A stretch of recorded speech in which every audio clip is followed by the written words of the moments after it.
Here are a couple common car mistakes that I've seen over and over again with the 700 clients that I've had this past year. The first one is when you buy a car and you're spending the same amount of money every year pre-tax that the car is worth.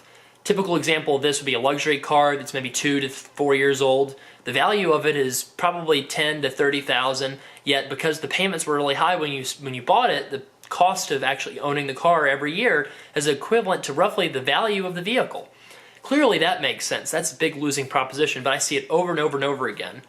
Another common mistake is believing that a low interest car loan is a good idea. Very few of the wealthy people that I know take advantage of a 1 or 2% car loan and then invest the difference in index funds or something else to grow their wealth. Usually what actually ends up happening is the low interest car loan just finances a bigger purchase than you would have made otherwise if you just bought it in cash. Additionally, having a low interest car loan means you're probably going to a dealer and buying a vehicle instead of going to Craigslist or the private party, potentially saving you thousands of dollars that would have gone to the dealer's profit margin.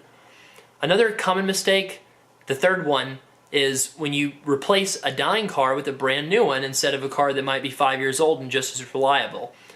Common complaint I've heard from people, they get very emotionally stressed driving a car that's a beater they might have bought in grad school and it's falling apart and it's got 250,000 miles on it, the transmission just went out, it's $2,000, that's crazy to fix. So they're thinking, okay, you know what, I never want to deal with this ever again. So what do? They go to the dealer, they express their emotional pain. The salespeople at the dealer are good people, but they're very smart, they're good at sales, and they recognize that there's an opportunity there. So then they pitch you the new car as something that's going to solve your problems. And while it does, what probably also could have solved your problem is a $5,000 to $10,000 used car that you purchase in cash. It would be much more reliable than your old beater vehicle, yet you would save maybe 75% of the money that you would have spent on a brand new vehicle. I've seen that over and over again. Finally, the last mistake is loss aversion.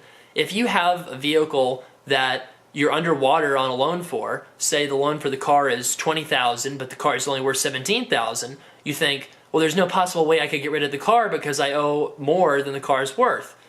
Well, that doesn't make any sense to hold on to it just because you have an asset that's got a negative value after taking into account your loan balance. What you should do instead is consider paying down the loan to where you're flat on the value, where you're no longer underwater, and then trying to figure out a way to sell the car and buy something that's cheaper.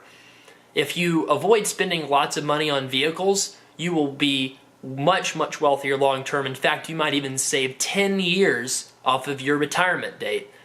If you have student loans, what that looks like is instead of putting a small amount of money into your retirement accounts, you could be maximizing them, thus reducing your student loan payments and enhancing the long-term value of loan forgiveness. If you're refinancing, that money that would have gone into a vehicle, instead of having you pay off your loans in 10 years, you might be able to pay off your loans in 5 years and be debt-free and have a more financially secure future for your family.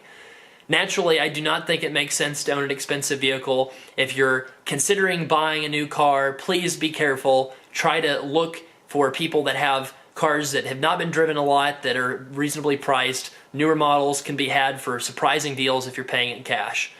Thanks so much. I'm Travis with Student Loan Planner. Peace out.